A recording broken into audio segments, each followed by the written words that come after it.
আসসালামু আলাইকুম রহমতুল্লাহ। আলহামদুলিল্লাহ ওয়াসসালাতু ওয়াসসালামু আলা মান লা নাবিয়্যা বা'দা, আম্মা বা'দ। সুপ্রিয় দর্শক শ্রোতা, ইউনাইট টিভির পক্ষ থেকে জানাচ্ছি আপনাদেরকে আন্তরিক শুভেচ্ছা ও মোবারকবাদ।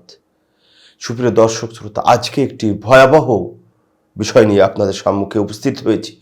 বিষয়টি হচ্ছে, আমাদের অনেক ব্যবসায়ী ভাইদেরকে দেখা যায় তারা যখন গ্রাহককে মাল মেপে দেন, ওজনে কম দেন। নাউযুবিল্লাহ, এটা একটি ধোঁকা, প্রতারণা, এটা একটি আমানতের খেয়ানত। আল্লাহ সুবহানাহু ওয়া তাআলা বলেছেন, ওয়াউফুল কাইলা ওয়াল মিজানা বিল কিসত। যখন কোনো গ্রাহককে ক্রয় বিক্রয় করার সময় মাল ধন সম্পদ দিবে, কোনো বস্তু দিবে, তাকে ঠিক মতো দাঁড়িপাল্লায় ঠিক মতো ন্যায় সম্মত মেপে দিবে। কিন্তু আমাদের অনেক অনেক অনেক ব্যবসায়ীদেরকে, সেটা হোক মুদি ব্যবসায়ী, সবজি ব্যবসায়ী, বিভিন্ন পণ্যের ব্যবসায়ী, যখন গ্রাহককে, গোশতের ব্যবসায়ী, গোশত, বিশেষ করে গোশত, যখন কোনো গ্রাহক এসে কিনে তাদের ওজনে কম দেন। আল্লাহ বললেন ঠিক মতো ইনসাফ, যার যত প্রাপ্য সেই ওজন দিতে। আমরা আপনারা কি করছি? কম দিচ্ছি। আল্লাহ সুবহানাহু ওয়া তাআলা যারা ওজনে কম দেন তাদের জন্য ধ্বংস ঘোষণা করেছেন, ওয়াইলুল লিল মুতাফফিফিন। এখানে বলেছেন কি, আল্লাযীনা ইযা ক্তালু ইলান নাসি ইস্তাউফুন, ধ্বংস ওই সমস্ত লোকদের জন্য।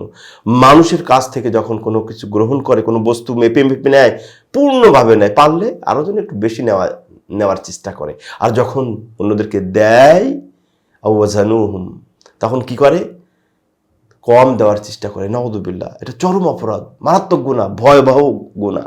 আল্লাহ সুবহানাহু ওয়া তাআলা আমাদের এই মাপে কম দেওয়ার মতো অপরাধ থেকে, গুনাহ থেকে বিরত রাখুন।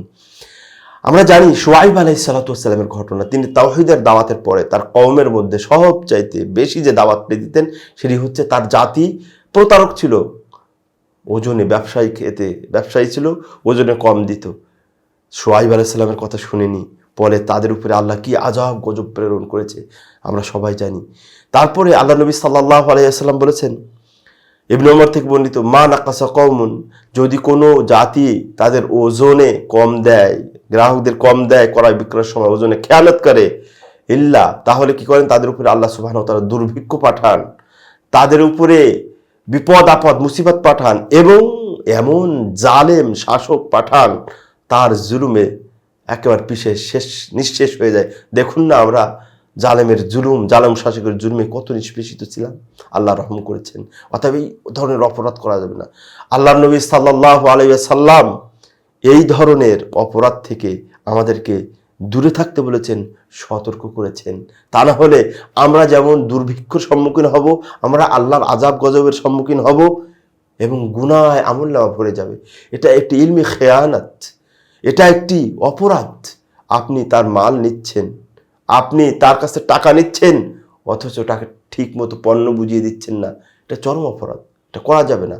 এটা কিয়ামতের দিন তো সে দাবি রাখবে, কিয়ামতের দিন তো তার কাছে আপনার হিসাব দিতে হবে, পায় টু পায় আপনাকে ফেরত দিতে হবে যতটুকু কম দিলেন। কিয়ামতের দিন তখন কিন্তু কোনো উপায় থাকবে না। তো আসুন ব্যবসায়ী ভাইরা, গোশের ব্যবসায়ী, মাছের ব্যবসায়ী, মানে বিভিন্ন পণ্যের, সবজির ব্যবসায়ী, আমরা যারা আছি, ব্যবসা করি, ফল ফ্রুটের ব্যবসা করি, আমরা মাপে কম না দিই।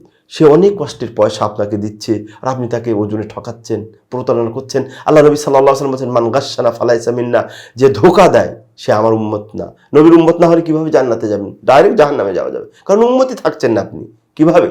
তাহলে এই যে ওজনে কম দেবে, এটা ঘোর ধোঁকা, প্রতারণা। আর যে প্রতারণা করে সে নবীর উম্মত থাকতে পারে না।